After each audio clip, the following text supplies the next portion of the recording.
Hello, how are you? Have you ever stopped to think that Japan has a very interesting paradox? It's one of the countries that consumes the most rice, a very simple carbohydrate, and a highly available starch, yet it still has a low rate of obesity and overweight. Today I'm going to tell you about 4 foods that are traditional in Japanese cuisine, but are also super easy for us to add to our daily routine. And that can really help with weight control and even with gut health. You'll love this video, so stay until the end, you won't want to miss it. Before we start, I want to ask you if you're currently trying to lose weight. If you'd like to lose some weight, how much? Write it for me down here in the comments. I would love to read your comment. If you can, go ahead and leave your like on the video. This shows YouTube that you support the channel and that you trust my content. And if you know someone who is trying to lose weight and wants healthier tips, share this video. Let's expand our chain of kindness. The first food on our list is miso, which is that fermented soybean paste. Nowadays, it's very easy to find in most major supermarkets, but it's also super easy to get online.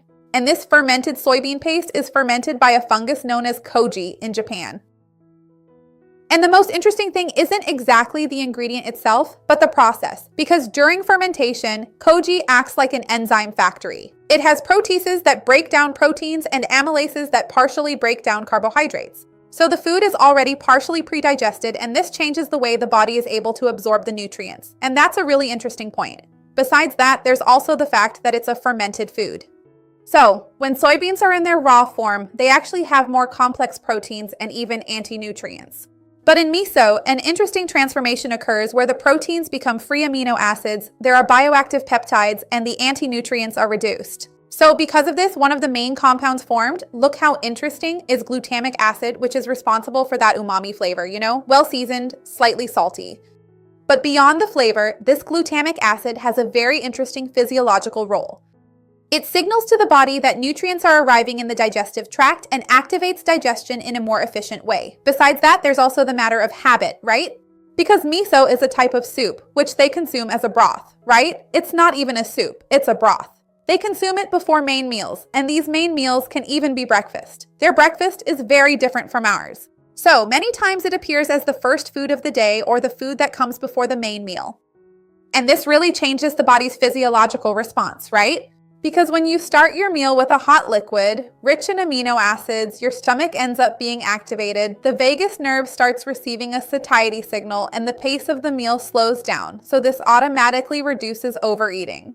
That's why Japanese people tend to eat less from the main course than people who live in the West. In addition to this satiety effect, miso also plays a very important role in the gut. Not only because it is probiotic, but it also provides a very complete fermented environment. Besides microorganisms, it delivers fermentation metabolites that help rebalance the microbiota.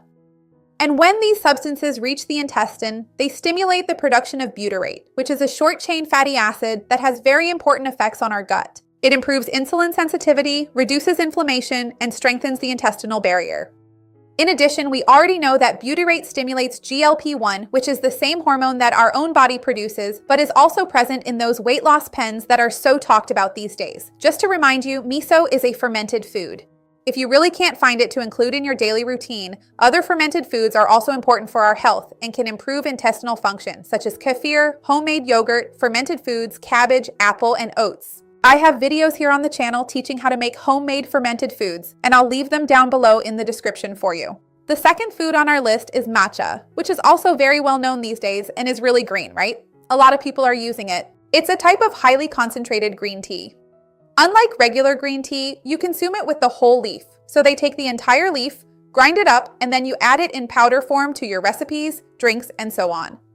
So this ends up having a higher concentration of bioactive compounds like EGCG in general, and also caffeine in a moderate dose. So this EGCG, which is present in large amounts in matcha, increases fat oxidation, improves insulin sensitivity, and reduces inflammation. And since it's combined with caffeine, it also enhances energy expenditure, but without that aggressive spike from strong stimulants like coffee, for example. So you get more stable energy and better use of body fat. Now, many people think that the Japanese drink matcha every day, but that's not true. Matcha is traditional, but it's not an everyday drink. Their daily drink is actually regular green tea or even barley tea, so keep that in mind because I'll talk more about it later. Matcha shows up more in specific moments, traditional contexts, or yes, used as a lighter functional drink without that pressure, When it comes to fitness and all that, they have a more ancient context for using matcha. The traditional way to consume it is with a small spoon in hot water, whisked with a bamboo whisk, resulting in a drink with no sugar, no milk, no sweetener. So it's completely different from those fancy gourmet coffee shops that sell matcha near your city, as if it were something very Japanese. No, they don't even typically consume dairy or sugars in their matcha, just so you know. Another food that the Japanese consume, and this one really is daily, sometimes several times a day, is fatty deep sea fish. Tuna, salmon, mackerel, sardines, and this is one of the pillars of the Japanese diet. They are very rich in omega-3. And this really changes the metabolic environment because abdominal fat isn't passive, it releases inflammatory substances, right? We know that these substances increase insulin resistance, make it harder to burn fat, and omega-3 acts as a regulator, reducing inflammation, improving cell function, and even increasing mitochondrial efficiency. In other words, the cell's own ability to burn fat. So when people consume matcha and fatty fish daily, they are able to achieve greater activation of brown fat. I even made a video about this recently, showing how there is a different type of fat that works like a metabolic furnace in our bodies, actually stimulating the burning of stored fat. And the Japanese, on average, have higher brown fat activity than people in the West. This is a very interesting fact.